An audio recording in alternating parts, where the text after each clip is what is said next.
เทโนกับคนงามเมียอายเลยบ่ฮู้สิเฮ็ดจังใดให้เมียของอายเข้าใจปัญหาอธิบายหมดเปลือกก็ยังมาเสือกให้บ่เลิกลาหลายครั้งก็เกิดปัญหาตบตีให้ด่าเจ็บกันไปบ่เหตุบ่ผลกลายเป็นคนเจ็บสิ้นย้อนเมียอายด่าเศร้าด่าเย็นใจหายใจเต้นเกิดฮ้อนเป็นไฟหายใจแรงเศร้าอยากให้เมียเฮานั้นมาเข้าใจแต่น้องกับคำทำลายว่าแต่ตัวอายเป็นคนบ่ดีคงบ่นักหนาหากสองเฮาจะเริ่มต้นใหม่หมู่เพื่อนก็คงภูมิใจเมื่อเห็นสองเฮาเข้าใจกันดีรักเมียเท่าฟ้าแต่เมียยังด่าว่าผัวบ่ดีคะแนนเก็บของอายบ่มี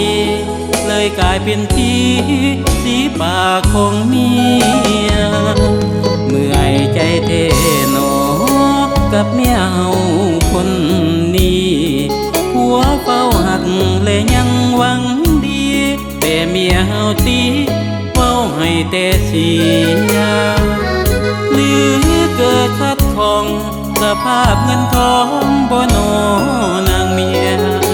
จงเปิดหัวใจเพื่อเคลียร์เพื่อสองผัวเมียของเฮาเข้าใจ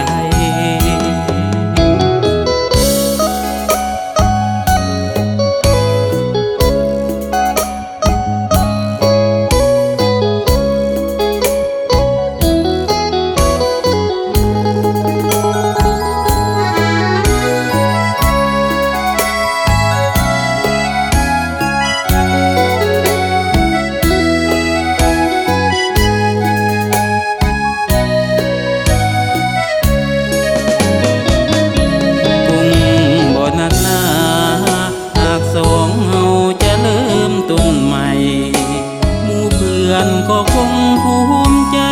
เมื่อเห็นสองเฮาเข้าใจกันดีรักเมียเท่าฟ้าแต่เมียยังด่าว่าผัวบ่ดีคะแนนเก็บของอายบ่มีเลยกลายเป็นที่สีปากของเมียเมื่อยใจเทนอกับเมียเฮาคนนี้ผัวเฝ้าหักและยังหวังดีแต่เมียเฮาตีเฝ้าให้แต่เสียหรือเกิดขัดข้องสภาพเงินทองบ่นอนางเมียจงเปิดหัวใจเพื่อเคลียร์เพื่อสองผัว